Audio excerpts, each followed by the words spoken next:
শহীদ বুদ্ধিজীবী দিবসে জাতির শ্রেষ্ঠ সন্তানদের স্মরণ। শহীদদের আত্মত্যাগের চেতনার পথ ধরেই জুলাই অভ্যুত্থান। তাদের প্রতি কৃতজ্ঞতা প্রকাশ করতেই আমার এখানে উপস্থিত। আমরা লেখাপড়া করে তাদের সেই স্বপ্নটাকে পূরণ করার চেষ্টা করছি। এই দিবসগুলো আমাদের জাতির সেই গৌরবময় ঐতিহ্যকে স্মরণ করিয়ে দেয়। যারা গণতন্ত্রকে হত্যা করেছে, জনগণ থেকে বিচ্ছিন্ন হয়ে গেছে, খুব দ্রুত একটি নির্বাচনের ব্যবস্থা হবে। আমরা আশা করি অন্তর্বর্তী সরকার একটি গণতান্ত্রিক বাংলাদেশ সেটা প্রতিষ্ঠার পথটাকে সুগম করবে। নতুন ইতিহাস আমরা পড়তে শিখেছি, সামনের দিনে আমরা সেই ইতিহাসকে পাথেয় করে এগিয়ে যাব।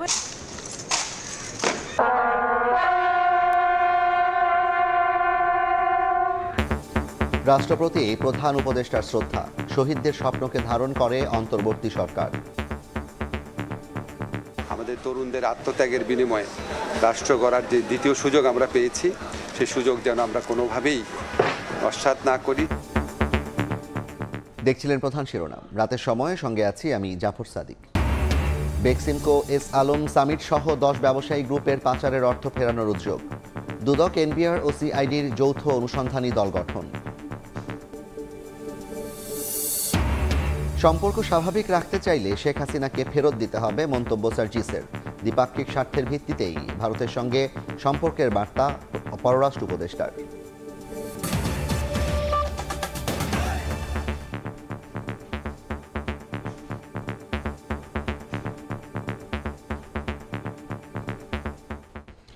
শ্রদ্ধা ও ভালোবাসায় জাতি স্মরণ করল দেশের সূর্য সন্তান শহীদ বুদ্ধিজীবীদের। আগতরা বললেন, শহীদদের আত্মত্যাগের চেতনার পথ ধরেই অন্যায়ের বিরুদ্ধে গর্জে ওঠা ছাত্র জনতা করেছেন জুলাই অভ্যুত্থান। এবার ঐক্যবদ্ধ হয়ে শহীদদের স্বপ্নের বৈষম্যহীন দেশ গড়ার প্রত্যয় সবার।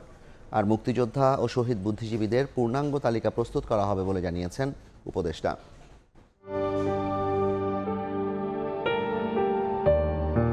জীর্ণ জাতির বুকে স্বাধীনতার আশা জাগিয়ে মৌন মলিন মুখে অধিকারের ভাষা দেয়া শহীদ বুদ্ধিজীবীদের আত্মত্যাগের প্রতি শ্রদ্ধা জানাতে এই জনস্রোত। যারা দেশ ও মানুষের মুক্তির মন্ত্রে নিজের জীবনকে তুচ্ছ জ্ঞান করেছিলেন, সেই মৃত্যুঞ্জয়ীদের হৃদয়ের সবটুকু আবেগ আর ভালোবাসা দিয়ে স্মরণ করতে সামিল পুরো জাতি। রাজধানীর রায়েরবাজার বৌদ্ধভূমি ও মিরপুর শহীদ বুদ্ধিজীবী স্মৃতিসৌধে ফুল দিয়ে শ্রদ্ধা জানান সর্বস্তরের মানুষ। আমি যদি আমার সন্তানকে এটি বলে না যাই, তাদের প্রতি প্রকৃত শ্রদ্ধা কখনো প্রকাশ হবে না। আমাদের শিক্ষার্থীরা যেন মুক্তিযুদ্ধের সকল ইতিহাসগুলো যেন সঠিকভাবে জানে। তরুণরা বলেন, শহীদ বুদ্ধিজীবীদের ত্যাগের প্রেরণায় উজ্জীবিত জাতি প্রয়োজনে অন্যায়ের বিরুদ্ধে আবারও গর্জে ওঠে। 24-এর গণ অভ্যুত্থান তারই প্রমাণ। 24-এর গণ অভ্যুত্থান ও শোষণের বিরুদ্ধে, শাসকের বিরুদ্ধে এবং বৈষম্যের বিরুদ্ধে একটা নতুন শুরুর আশা করছি আমরা। মুক্তিযুদ্ধের চেতনা আর 24-এর গণ অভ্যুত্থানের আকাঙ্ক্ষা বাস্তবায়নে বিভাজনের সংস্কৃতি থেকে বের হয়ে এসে পুরো জাতিকে ঐক্যবদ্ধ হওয়ার আহ্বান জানান বীর মুক্তিযোদ্ধারা। খুব সচেতনভাবে রাজনৈতিকভাবে দেশটাকে বিভাজিত করার একটা উদ্দেশ্য ছিল। এটা একটা জনযুদ্ধ ছিল।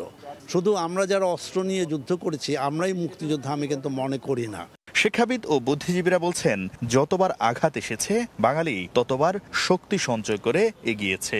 এই দিবসগুলো আমাদের জাতির সেই গৌরবময় ঐতিহ্যকে স্মরণ করিয়ে দেয়। তারা আমাদেরকে পিছিয়ে দিতে চেয়েছে, কিন্তু আলটিমেটলি আমরা কিন্তু পিছিয়ে নেই, আমরা এগিয়ে গিয়েছি। মুক্তিযোদ্ধা ও শহীদ বুদ্ধিজীবীদের পূর্ণাঙ্গ তালিকা তৈরির কথা জানিয়ে মুক্তিযুদ্ধ বিষয়ক উপদেষ্টা বলেন, বুদ্ধিজীবীদের চেতনা ও আদর্শকে ভুলণ্ঠিত হতে দেয়া যাবে না।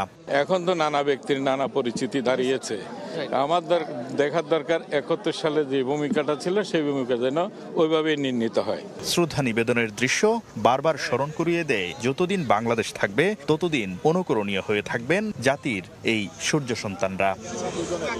71-এর চেতনা ও 24-এর গণ অভ্যুত্থানের আকাঙ্ক্ষাকে ধারণ করে উন্নত ও বৈষম্যহীন বাংলাদেশ প্রতিষ্ঠার সংগ্রামে সামিল হয়ে শহীদ বুদ্ধিজীবীদের স্বপ্ন বাস্তবায়ন করার আহ্বান জানিয়েছেন শ্রদ্ধা নিবেদন করতে আসা সর্বস্তরের মানুষ। শাকির আহমেদ, সময় সংবাদ, ঢাকা। মিরপুর শহীদ বুদ্ধিজীবী স্মৃতিসৌধে সূর্য সন্তানদের ফুলেল শ্রদ্ধা জানিয়েছেন রাষ্ট্রপতি মোহাম্মদ শাহাবুদ্দিন ও প্রধান উপদেষ্টা ডক্টর মোহাম্মদ ইউনূস। এ সময় অন্তর্বর্তী সরকারের উপদেষ্টা, ছাত্র প্রতিনিধি সহ ঊর্ধ্বতন কর্মকর্তারা উপস্থিত ছিলেন। পরে আইন উপদেষ্টা বলেন, 71-এর মুক্তিযুদ্ধ এবং শহীদ বুদ্ধিজীবীদের চেতনার ধারাবাহিকতা 24-এর গণ অভ্যুত্থান। এ সময় প্রধান উপদেষ্টার প্রেস সচিব বলেন, শহীদ বুদ্ধিজীবীদের স্বপ্ন এবং আদর্শকে সম্পূর্ণভাবে ধারণ করে কাজ করে যাচ্ছে অন্তর্বর্তী সরকার। রাষ্ট্র সরকার প্রধানের শ্রদ্ধা নিবেদনের পরপরই সবার জন্য উন্মুক্ত করে দেওয়া হয় শহীদ বুদ্ধিজীবী স্মৃতিসৌধ।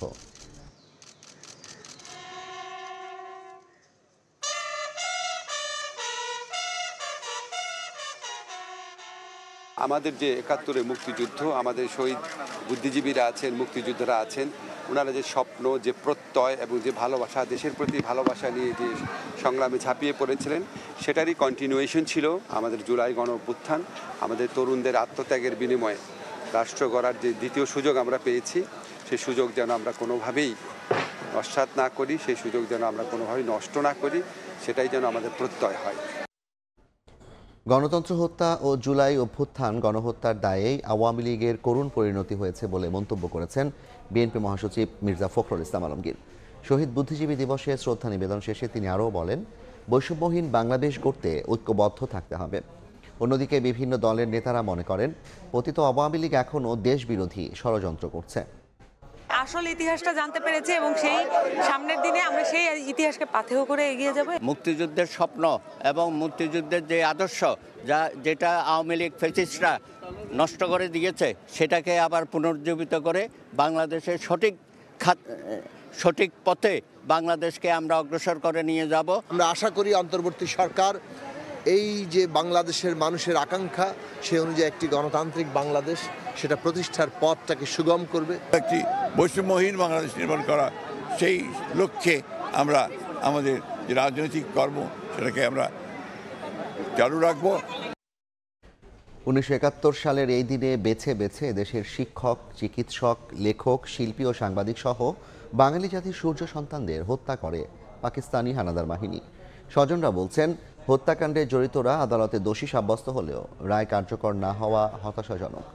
শহীদ বুদ্ধিজীবীদের পূর্ণাঙ্গ তালিকা তৈরির পরামর্শ দিয়েছেন ইতিহাসবিদরা। ওমর ফারুকের ছবিতে আরও জানাচ্ছেন শাকির আহমেদ।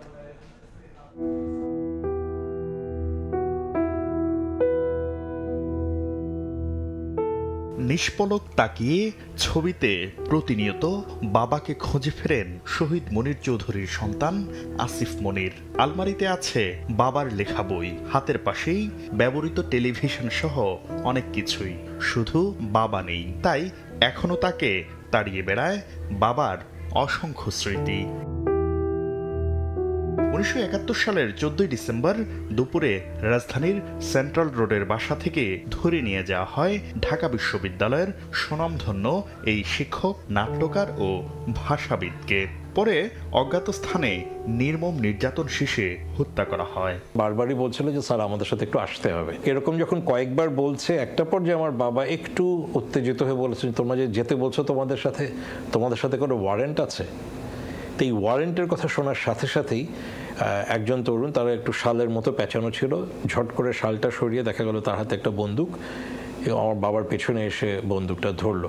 শুধু মনির চৌধুরী নন, 71-এ বিজয়ের 2 দিন আগে নিশ্চিত পরাজয় জেনে অধ্যাপক আনোয়ার পাশা, জ্যোতির্ময় গুহ ঠাকুরতা, মোফাজ্জল হায়দার চৌধুরী, খ্যাতিমান চিকিৎসক ডাক্তার আলিম চৌধুরী, সাংবাদিক সেলিনা পারভিন, সুরকার আলতাফ মাহমুদ সহ বাঙালির অসংখ্য সূর্য সন্তানকে ধরে নিয়ে যায় আলবদর আল শামস সহ স্বাধীনতা বিরোধীরা। ইতিহাসবিদরা বলছেন, বাংলাদেশকে বুদ্ধিবৃত্তিকভাবে নেতৃত্ব শূন্য করতেই ঘাতকরা এই ঘৃণ্য হত্যাকাণ্ডে মেতে ওঠে। একটাই লক্ষ্য ছিল যে স্বাধীন সার্বভৌম রাষ্ট্র হিসাবে বাংলাদেশ যেন বুদ্ধিভিত্তিকভাবে একটা নেতৃত্ব শূন্য অবস্থানে যায়। হত্যাকাণ্ডে জড়িতদের বিচারের রায় হলেও এখনো সবার দণ্ড কার্যকর হয়নি। বধ্যভূমিতে এসে এখনো হারানো স্বজনের অস্তিত্ব অনুভব করেন পরিবারের সদস্যরা। শুধু এই রায়ের বাজার বধ্যভূমি নয়, সারা দেশে ছড়িয়ে ছিটিয়ে থাকা অসংখ্য বধ্যভূমি চিহ্নিত করার পাশাপাশি সেগুলো সংরক্ষণের দাবি জানিয়েছেন শহীদ পরিবারের সদস্যরা। মেধার চর্চার পাশাপাশি মননশীলতার মাধ্যমে বাংলাদেশ উন্নত রাষ্ট্রে পরিণত হলে সার্থক হবে শহীদ বুদ্ধিজীবীদের এই আত্মদান। শাকির আহমেদ, সময় সংবাদ, ঢাকা। এ বিষয়ে আলোচনার জন্য স্টুডিওতে আমাদের সঙ্গে যুক্ত হচ্ছেন সহকর্মী নাজমুস সালেহি। সালেহি, আপনাকে স্বাগত জানাই। সালেহি, বিগত 16 বছরে আমরা গুমের অনেক কথা শুনেছি, কিন্তু কোনোটারই অস্বীকার করেছে সবগুলো কথিত সরকার। এখন কমিশন যে রিপোর্ট দিয়েছে সেখানে দেখা যাচ্ছে যে সরাসরি শেখ হাসিনা যুক্ত ছিলেন, এবং একটু জানাবেন যে গুমের প্রতিবেদন যেটি আসলো সেখানে আসলে কি আছে, কারা কারা জড়িত ছিলেন?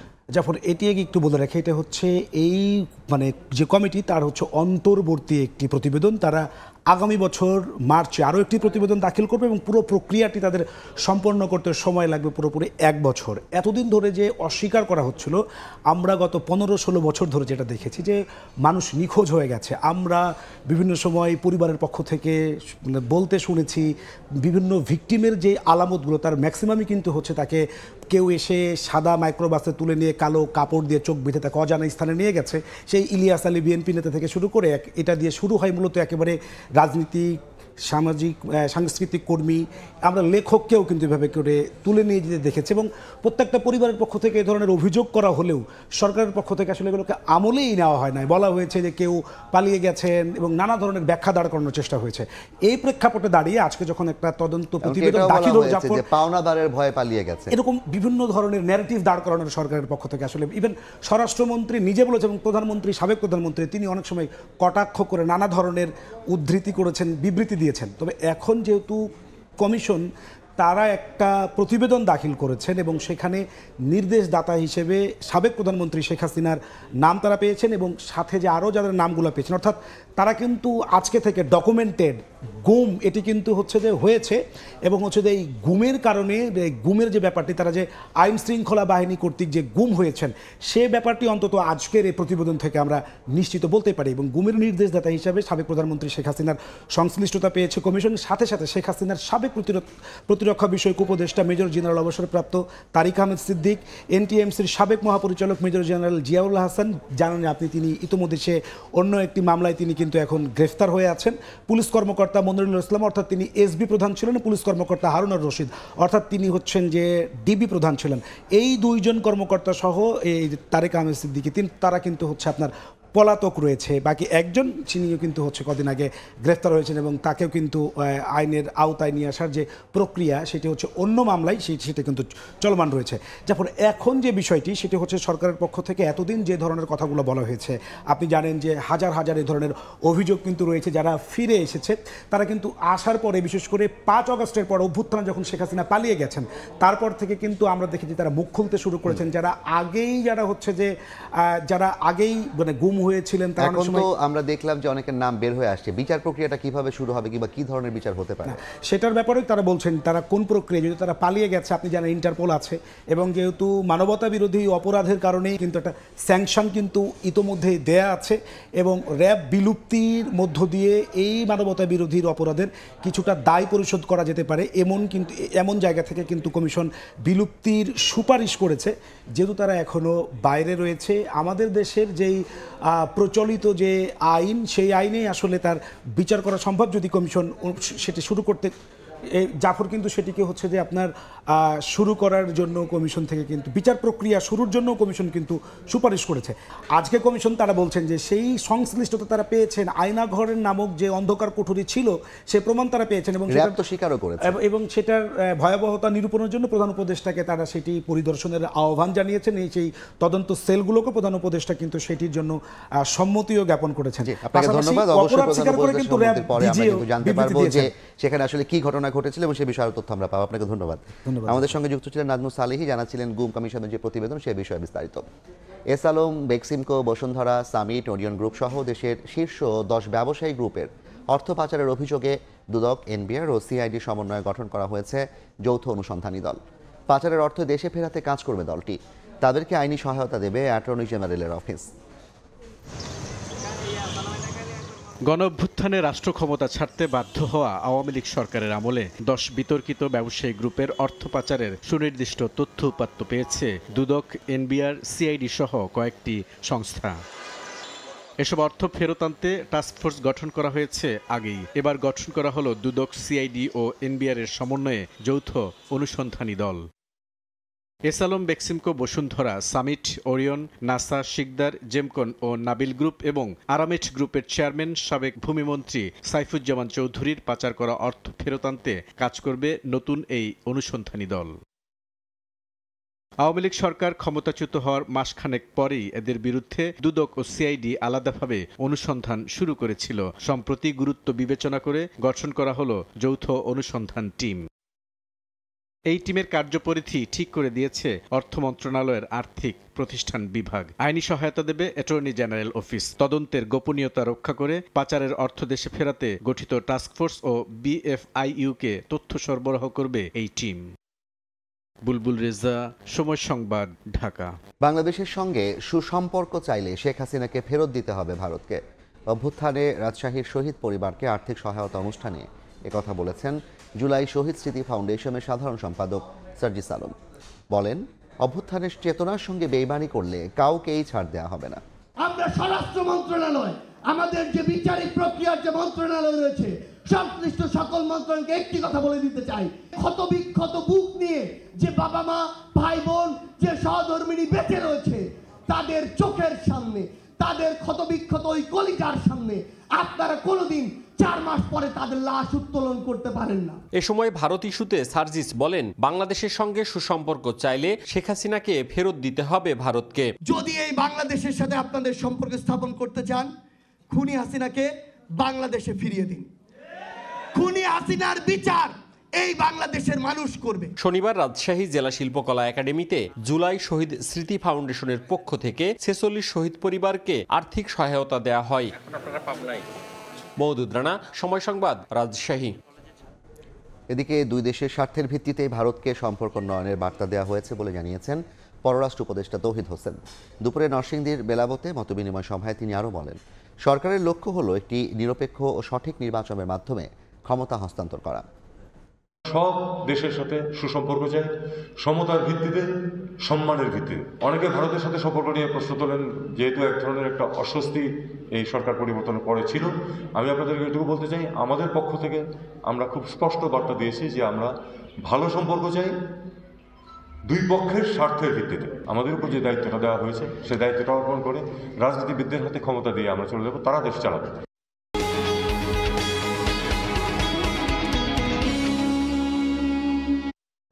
বাংলাদেশকে ট্রানজিট হিসেবে ব্যবহার করে ভারতের উত্তর পূর্বাঞ্চলীয় রাজ্যগুলোতে ব্যান্ডউইথ সরবরাহের প্রস্তাব বাতিল করেছে বিটিআরসি। ভারতের টেলিকম অপারেটর ভারতী এয়ারটেলের সঙ্গে মিলে এই উদ্যোগ নিয়েছিল দেশীয় প্রতিষ্ঠান সামিট এবং ফাইবার অ্যাট হোম। প্রস্তাব বাতিলের কারণ হিসেবে বিটিআরসি বলছে, ট্রানজিটের কারণে আঞ্চলিক হাব হিসেবে দুর্বল হবে বাংলাদেশ, শক্তিশালী হবে ভারত। শুভ খানের রিপোর্ট। আসাম, ত্রিপুরা সহ ভারতের উত্তর পূর্বাঞ্চলীয় 7 রাজ্য থেকে চেন্নাই সাবমেরিন কেবল ল্যান্ডিং স্টেশনের দূরত্ব 5500 কিলোমিটার। আর বর্তমান নেটওয়ার্কে উত্তর পূর্ব ভারত থেকে সিঙ্গাপুরে সিগন্যাল পৌঁছাতে পাড়ি দিতে হয় 8700 কিলোমিটার দূরত্ব।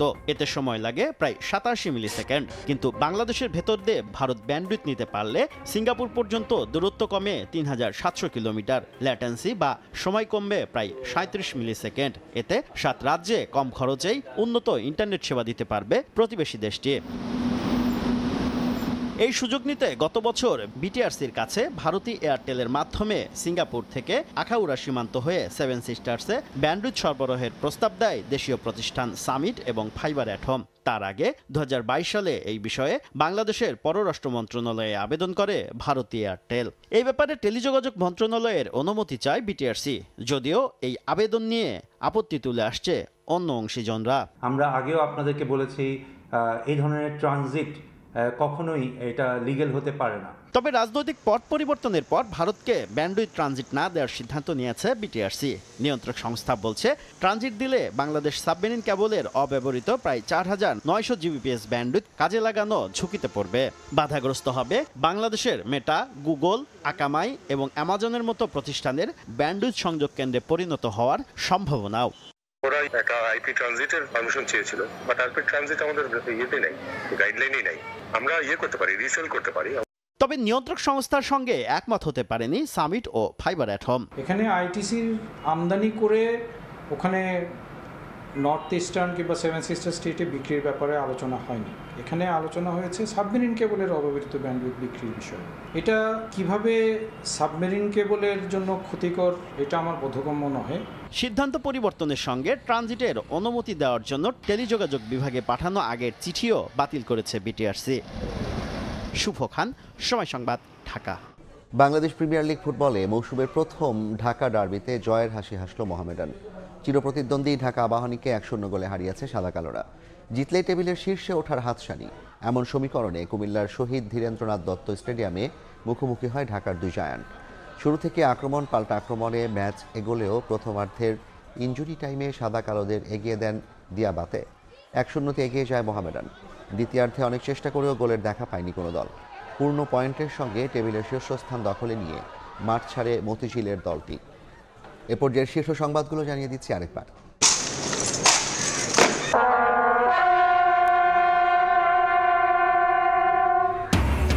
শহীদ বুদ্ধিজীবী দিবসে জাতির শ্রেষ্ঠ সন্তানদের স্মরণ। রাষ্ট্রপতি প্রধান উপদেষ্টার শ্রদ্ধা। বৈষম্যহীন বাংলাদেশ গড়ার প্রত্যয় রাজনীতিকদের। এবং বেক্সিমকো এস আলম সামির সহ 10 ব্যবসায়ী গ্রুপের পাচারের অর্থ ফেরানোর উদ্যোগ। দুদক, এনবিআর ও সিআইডির যৌথ অনুসন্ধানী দল গঠন।